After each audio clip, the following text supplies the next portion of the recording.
Hello everyone, इस video में हम पढ़ेंगे क्लास 8 इंग्लिश का चैप्टर 2 द सुनामी।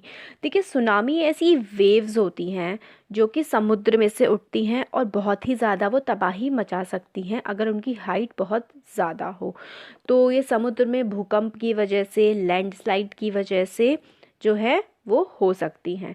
तो ये समुद्री इलाकों में ये जो सुनामी है वो सिर्फ ओशन वाला जो एरिया होता है, समुद्री इलाके होते हैं, वहाँ पर ये आ सकती है और ये काफ़ी ज़्यादा तबाही मचाती है। इसमें क्या होता है, जो समुद्र की जो लहरें हैं ना, समुद्र का जो पानी होता है वो आगे बढ़ता है जनरली, मगर जब सुनामी आने वाली होती है तो एकदम से पीछे की तरफ जाता है और जो इसकी समुद्र की लहर बहुत ही ऊंची उठती है, बहुत ही ज़्यादा हाइट 90 मीटर्स तक की हाइट तक ऊपर उठ के फिर ये बहुत ही तेज़ी से ज़मीन पर गिरती है, तो इसलिए बहुत ज़्यादा डिस्ट्रक्शन ये फैलाती है। तो इसमें हमें काफ़ी सारी स्टोरीज़ के बारे में बताया गया है जो सुनामी के डिस्ट्रक्शन की हैं, कि सुनामी आई तो किस तरीके से लोगों के साथ क्या क्या घटनाएं हुई वो बताया गया है। तो सुनामी क्या होती है, एक बहुत ही लार्ज और बहुत ही पावरफुल वेव होती है जो अर्थक्वेक की वजह से, जब सी में, जो सी या ओशन में अर्थक्वेक या लैंडस्लाइड आता है उसकी वजह से होती है। 26 दिसंबर 2004 में सुनामी जो है थाईलैंड में आई थी और इंडिया के काफ़ी सारे पार्ट्स में, जैसे कि अंडमान निकोबार और तमिलनाडु के कोस्ट में आई थी। इसमें स्टोरी हम पढ़ेंगे करेज की। करेज का मतलब होता है साहस, साहस की और सर्वाइवल की। जो लोग बच पाए उनकी हमें कहानियाँ जानने को मिली हैं, वही हम इसमें पढ़ेंगे। तो पहला पार्ट है अंडमान और निकोबार आर्किपेलागो। देखिए, आर्किपेलागो होते हैं बहुत सारे आइलैंड्स का एक ग्रुप होता है जो कि सी में होता है। कई सारे आइलैंड्स मिल करके एक आर्किपेलागो बनाते हैं। आइलैंड्स क्या होते हैं, ऐसा ज़मीन का टुकड़ा जो चारों तरफ से पानी से घिरा हो, उसको आइलैंड बोलते हैं। तो समुद्रों में आइलैंड्स पाए जाते हैं, हिंदी में आइलैंड को बोलते हैं हम टापू। तो इग्नेशियस इंसान एक व्यक्ति का नाम है जो कि मैनेजर थे एक कोऑपरेटिव सोसाइटी में, कच्छल में, एक कच्छल जगह है वहाँ पर। तो सुबह के 6 बजे उनकी वाइफ ने उन्हें उठाया क्योंकि उनको लगा था, उनकी वाइफ को, कि अर्थक्वेक आ गया है, भूकंप आ गया है। इग्नेशियस जो है उन्होंने बहुत ही ध्यान से टीवी जो है वो नीचे की तरफ ज़मीन पर रख दिया ताकि जो है टीवी ज़मीन पर गिरने के बाद टूट ना जाए। फिर उनकी फैमिली जो है rushed out of the house, पूरी की पूरी उनकी फैमिली जो है वो रश आउट मतलब एकदम फटाफट से बाहर निकल गई घर के। तो when the tremors stopped they saw the sea rising. तो जैसे कि ट्रेमर्स मतलब, जो ट्रेमर का मतलब होता है जो हिलना, ज़मीन का हिलना जब बंद हुआ तब उन्होंने देखा कि जो समुद्र है उस वो ऊपर की तरफ उठ रहा है। Chaos and confusion, in the chaos and confusion, two of his children caught hold of hands of their mother's father and mother's brother and rushed in opposite direction। तो ये सब देख करके, चाओस मतलब कंप्लीट डिसऑर्डर, जिसमें कुछ पता ना लगे कि क्या होने वाला है या क्या हो रहा है, इस तरीके की कंडीशन थी। तो जो ये थे इग्नेशियस, इनके जो दोनों बच्चे थे, एक ने अपने मामा का हाथ, mother's father, the mother's father मतलब नाना, मदर्स ब्रदर मतलब मामा, उन दोनों के हाथ पकड़े और अलग अलग दिशाओं में चले गए। He never saw them again, his wife was also vaped away, only 3 other children who came with him were survived. तो वो दोनों बच्चे जो अपने नाना और मामा का हाथ पकड़ के अलग अलग दिशाओं में चले गए थे, वो पानी में बह गए और वो वापस उन्हें कभी नहीं मिले, इग्नेशियस को। और इग्नेशियस की जो वाइफ थी वो भी, इस जो घटना हुई थी इसमें उनकी वाइफ की भी डेथ हो गई थी। 3 उनके जो बच्चे थे जो खुद इनके इग्नेशियस के साथ थे, सिर्फ वही बच पाए थे। फिर एक तो ये इग्नेशियस की स्टोरी है, फिर एक और स्टोरी हमें सुनामी की इसमें आगे बताते हैं, कचल आइलैंड की। ये वाली भी कचल आइलैंड की थी, और अब ये जो संजीव जो एक पुलिसमैन है, इनकी स्टोरी भी जो है एक की कचल आइलैंड की है। कचल आइलैंड निकोबार ग्रुप में जो है वो पढ़ते हैं। तो जो ये संजीव थे, इन्होंने किसी तरीके से मैनेज किया खुद को बचाना, अपनी वाइफ को और अपनी बेटी को। फिर वेव से इन्होंने खुद को बचा लिया था। फिर तभी उन्होंने आवाज़ सुनी हेल्प की, किसकी, जो जॉन थे, जो उनके गेस्ट हाउस के कुक थे, और जॉन की वाइफ की आवाज़ सुनी कि उनको वो बचा लें। तो संजीव जो है उनको मदद करने के लिए पानी में कूदे, उनको बचाने के लिए। बट वो दोनों जो थे वो वहाँ से मतलब डूब चुके थे और उनको वो नहीं बचा पाए थे। तो ये थी संजीव की कहानी। अब 13 ईयर ओल्ड मेघना जो थी वो भी जो है बह गई थी। स्वेप्ट अवे मतलब पानी में along with her parents and 77 other people. तो इसमें मेघना की स्टोरी है कि वो बह गई थी अपने पेरेंट्स के साथ और 77 और लोग थे, और उन्होंने लगभग 2 दिन जो है वो ऐसे ही सी में बहते बहते गुजारे। उन्होंने क्या किया था, जो मेघना थी, इन्होंने एक वुडन का पट्टा सा था, कुछ जैसे कि लकड़ी कुछ थी, उसको पकड़ लिया था। कई बार रेस्क्यू हेलीकॉप्टर्स आए, इसमें बता रहे हैं कि 11 टाइम्स उन्होंने, मेघना ने देखा रेस्क्यू हेलीकॉप्टर। रेस्क्यू या फिर रिलीफ हेलीकॉप्टर का मतलब है जो हेलीकॉप्टर लोगों को बचाने के लिए आए थे वो उनके सर के ऊपर से निकल गए, मगर हेलीकॉप्टर उनको देख नहीं पाए। फिर किसी तरह जो है फिर वो कुछ टाइम बाद जब उन्होंने देखा, जब वो उनका होश आया उनको, तो वो समुद्र के किनारे पे उन्होंने खुद को पड़ा हुआ पाया था। फिर एक और कहानी है अलमाज जावेद की। वो 10 ईयर्स ओल्ड थे, वो एक स्टूडेंट थे कार्मेल कॉन्वेंट में और पोर्ट ब्लेयर में। वो अपने उनके फादर का वहाँ पर पोर्ट ब्लेयर में पेट्रोल पंप था। उनकी मदर रहला जो थी वो कहाँ की थी, नानकौरी आइलैंड की, और उनकी फैमिली जो है वहाँ पर गई थी सेलिब्रेट करने के लिए क्रिसमस। तो नानकौरी आइलैंड में वो लोग क्रिसमस को सेलिब्रेट करने के लिए गए हुए थे, ये अलमाज जावेद जो है। फिर जब ट्रेमर्स जो है, ट्रेमर्स मतलब वही जो भूकंप के झटके जो है मॉर्निंग में फील हुए थे, तब उनके जो परिवार था वो सो रहा था। अलमा के फादर ने देखा कि जो सी का पानी है वो रिसीड हो रहा है, मतलब पीछे की तरफ जा रहा है। तब उनको समझ में आ गया कि ये अभी पीछे की तरफ जा रहा है, फिर पूरी फोर्स के साथ वापस आएगा। उन्होंने सब लोगों को कहा कि जल्दी जल्दी चलो और सेफ प्लेस पर पहुंच जाओ। उनके ग्रैंडफादर जो है वो भाग रहे थे, मगर उनके ज़ोर पर बहुत ही, उनके सर पर काफ़ी तेज से जो सुनामी की लहर थी वो आकर पड़ी और वो वहीं पर गिर गए। उनके जो फादर हैं, ये जिनकी बात करें अलमाज जावेद, उनके फादर हेल्प करने के लिए गए। फिर मगर जो है एकदम से बहुत ही बड़ी वेव सी आई, समुद्र की जो लहर है वो आई और उन सबको बहा करके ले गई। अलमा की जो मदर थी और उनकी आंट थी, उनकी आंटी और उनकी मदर ने अलमा की जो थी एक पेड़ को, बहुत ही, कोकोनट के पेड़ को बहुत तेज़ी से पकड़ रखा था। और जब उन्होंने देखा, वो अलमा को वो बुला रहे थे, मगर वो पेड़ भी उखड़ गया उस पानी की लहर से, और उनकी माँ, उनकी मदर और उनकी आंट जो है वो सारे बह गए। अलमा को दिखा एक वुड लॉग, मतलब वो तो लकड़ी का एक पट्टा जैसा दिखा, तो अलमा ने उसको पकड़ लिया और फिर वो मतलब बेहोश हो गए। उसके बाद फिर अगले दिन उन्होंने खुद को पाया एक हॉस्पिटल में, कमोरता के। फिर अगले ही दिन जब उनकी मतलब नींद खुली तो उन्होंने खुद को कमोरता के हॉस्पिटल में पाया, जहाँ पर मतलब उनको लाया गया था, मतलब पोर्ट ब्लेयर में। फिर लिटिल जो ये हैं अलमाज जावेद, ये बिल्कुल भी जो पूरा इंसिडेंट है इसके बारे में इन्हें बात करना बिल्कुल भी पसंद नहीं है, क्योंकि अब भी ट्रॉमेटाइज्ड हैं। ट्रॉमेटाइज्ड का मतलब होता है बहुत ही ज़्यादा शॉक में होना, तो ये अभी भी ट्रॉमेटाइज्ड हैं, इसलिए इस इंसिडेंट के बारे में जो है बात करना इन्हें आज भी पसंद नहीं है। फिर अब इसका सेकंड पार्ट जो है वो देखते हैं। ये सेकंड पार्ट जो है एक टिली स्मिथ की कहानी है, स्टोरी जो है इसमें, ये एक ब्रिटिश गर्ल है जिन्होंने काफ़ी सारे लोगों को, अपनी भी जान बचाई और काफ़ी और भी सारे लोगों की जान बचाई सुनामी से, जो कि फुकेट बीच पर आई थी थाईलैंड में। और इनको काफ़ी सारे अवार्ड्स वगैरह मिल चुके हैं इस चीज़ के लिए। तो इसमें है कि जब ये थाईलैंड गए थे तब इनकी स्टोरी ये थी, इंग्लैंड की, मगर ये थाईलैंड घूमने के लिए गए हुए थे, उस टाइम पर वहाँ पे सुनामी वेव्स आई थी। तो स्मिथ फैमिली जो थी पूरी, टिली स्मिथ और इनके पेरेंट्स वगैरह सब साउथ ईस्ट इंग्लैंड के रहने वाले थे, और क्रिसमस मनाने के लिए ये लोग थाईलैंड गए हुए थे। टिली स्मिथ जो थी तब वो 10 साल की एक स्कूल गर्ल थी, और उनकी सिस्टर जो थी वो 7 ईयर्स की थी, और उनके पेरेंट्स पेनी और कॉलिन स्मिथ थे। 26 दिसंबर 2004 जो है डेडली सुनामी वेव्स ने अटैक किया, मतलब हिट किया थाईलैंड के सी बीचेस को।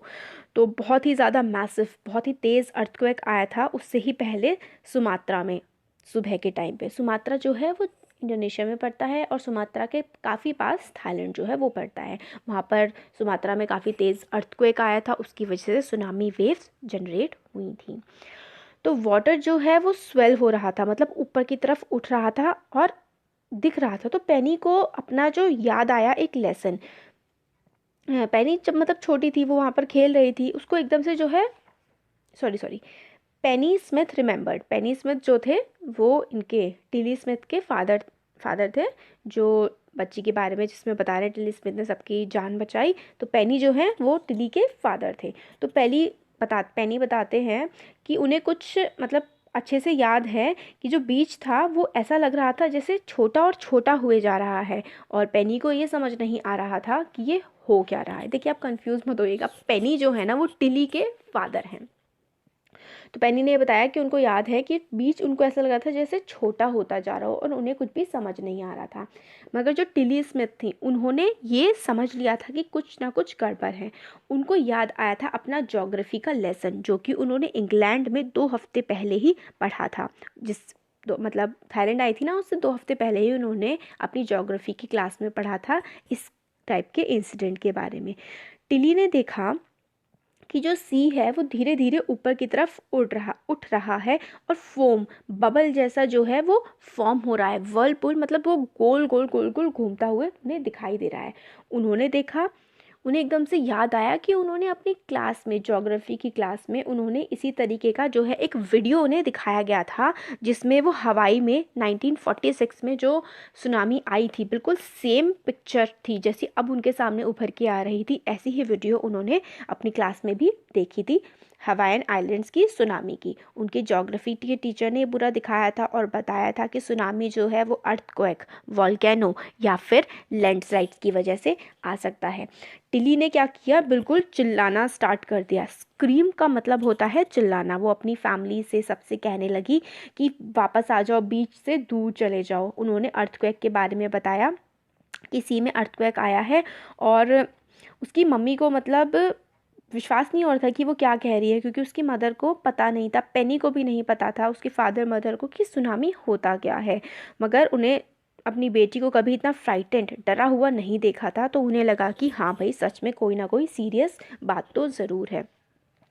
तो टिली के पेरेंट्स ने टिली को और उसकी बहन को बीच से दूर ले गए और चले गए स्विमिंग पूल, जो होटल का स्विमिंग पूल था ना उसके पास वो चले गए। नंबर ऑफ दूसरे टूरिस्ट भी इस वजह से क्या हुआ कि जब उन्होंने देखा कि मतलब कुछ ना कुछ गड़बड़ है, ये लोग भाग रहे हैं कि कुछ गलत होने वाला है, तो वो लोग भी वहाँ से उस बीच से हट के चले गए। फिर क्या हुआ, then it was if the entire sea had come out after them, I was screaming run। तो फिर ऐसा लगा जैसे कि पूरा का पूरा सी उस बीच पर उतर करके आ गया हो और जो टिली थी वो बस यही बोले जा रही थी भागो भागो यहाँ से भागो। फिर जो family took refuge in the 3rd floor of the hotel, फिर जो फैमिली थी वो होटल के 3rd फ्लोर पर जो है वो चली गई थी। Building withstood the surge of 3 tsunami waves. If they had stayed on the beach, they would not have been alive। तो जो बिल्डिंग में चले गए थे तो सुनामी की वेव जो है वो मतलब होटल की बिल्डिंग तक भी 3 सुनामी की वेव्स के झटके पड़े थे आकर के, तब तो वो बच गए। अगर वो बीच पर होते तो वो नहीं बच पाते। Smiths later met other tourists who had lost entire families. Thanks to Tilly and her geography lesson, they have been forewarned. Tilly went back to her school in England and told her classmates her terrifying tale। फिर Tilly की जो मतलब geography की knowledge थी, उसने जो अपनी class में अच्छे से पढ़ाई की थी, उसकी वजह से उसकी और उसकी फैमिली की और बहुत सारे टूरिस्ट की जो है जान वो बच पाई थी। तो देखिए आपको भी अपनी पढ़ाई ना बिल्कुल सीरियसली लेनी चाहिए। अभी आप सुनामी के बारे में पढ़ रहे हैं ना कि सुनामी में क्या होता है। सुनामी में ऐसा होता है जो सी वेव्स होती हैं, जो समुद्र होता है वो एकदम से पहले पीछे की तरफ वापस जाने लगता है, फिर जो वेव्स हैं ऊपर की तरफ उठने लगती हैं, गोल गोल घूमती हैं, इतनी ऊंची उठने के बाद झटके से ऐसा होना तो कभी तुरंत बीच से दूर हटके वापस कहीं और मतलब समुद्र से दूर चले जाना चाहिए क्योंकि वो सुनामी वेव्स होती हैं। अब इसका 3rd पोर्शन है इस चैप्टर का।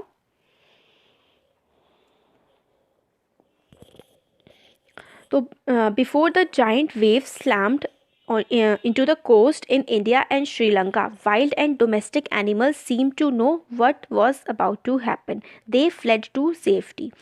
तो देखिए जानवरों को ना, चाहे वो अर्थक्वेक हो या कोई भी नेचुरल कैलामिटी जब आने वाली होती है, प्राकृतिक आपदा जब आने वाली होती है, तो जानवरों को पहले ही पता लग जाता है। तो जानवर जो है वो खुद को बचाने के लिए किसी सेफ जगह पर पहुंचने लगते हैं। तो इसमें यही है कि जब ये जाइंट का मतलब बहुत बड़ी जो वेव्स थी, जो लहरें थी, जब इन्होंने टकराई थी आकर के श्रीलंका और इंडिया के कोस्ट से, उससे पहले ही डोमेस्टिक एनिमल जो पालतू जानवर थे वो ऐसा अजीब सा एक्ट करने लगे थे और सेफ जगह पर जाने लगे थे।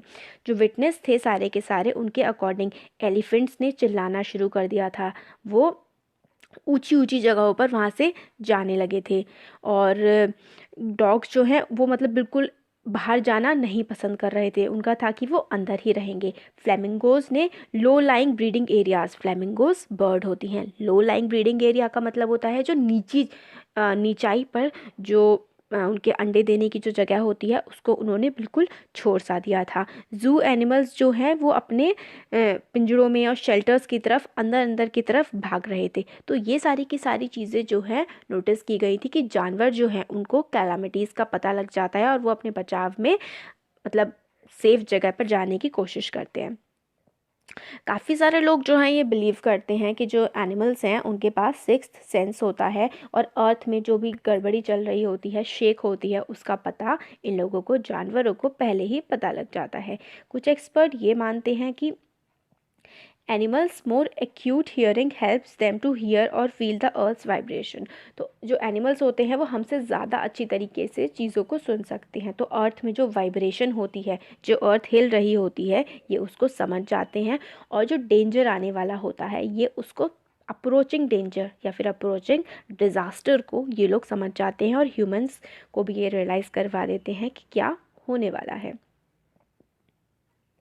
तो मतलब आगे कहते हैं कि हमें इस बात की श्योरिटी नहीं है कि एनिमल्स के पास सिक्स सेंस होता है या नहीं, मगर ये फैक्ट तो पता है कि जाइंट वेव्स जो है जो आई थी इंडियन ओशन में, उसने 50,000 पीपल को जो है लगभग उनमें डेथ हो गई थी लोगों की, और वो भी बहुत सारी कंट्रीज़ में। मगर but not many animals have been reported death. मगर इंसानों की तो लगभग 50,000 से भी ज़्यादा लोगों की डेथ हो गई थी, मगर बहुत ही कम जानवरों की इसमें डेथ हुई थी क्योंकि वो पहले ही सेफ जगहों पर अपना खुद चले गए थे। Along India's Cuddalore coast, where thousands of people perished, buffaloes, goats and dogs were found unharmed. तो वही कुडालोर कोस्ट पे जहाँ पे बहुत सारे हज़ारों लोगों की मौत हो गई थी, वहीं पर जो गाय भैंस कुत्ते वगैरह होते हैं उनको कोई भी नुकसान नहीं पहुँचा था, वो सेफ जगहों पर पहुँच गए थे। Yala National Park in Sri Lanka is home to variety of animals including elephants, leopards and 130 species of bird. 60 visitors were washed away from the Patanangala beach inside the park. मतलब बहुत सारे विजिटर्स, लगभग 60 विजिटर्स जो हैं उनकी डेथ हो गई थी इस पार्क में, मगर कोई भी एनिमल का जो कैराकास वो नहीं मिला एक्सेप्ट 2 वाटर बफेलोस। कैराकास मतलब होता है आप जो हड्डियों का ढांचा होता है ना उसको कैराकस बोलते हैं। तो एनिमल्स के कैराकास नहीं मिले थे, सिर्फ बहुत ही कम मिले थे। सिर्फ 2 वाटर बफेलोस जो पानी में रहने वाली भैंसें होती हैं उनके कैराकास तो मतलब मिले थे, वरना किसी भी एनिमल की और डेथ नहीं हुई थी इसके अलावा। About an hour before the tsunami hit, people at Yala National Park had observed 3 elephants running away from the Patan gala beach.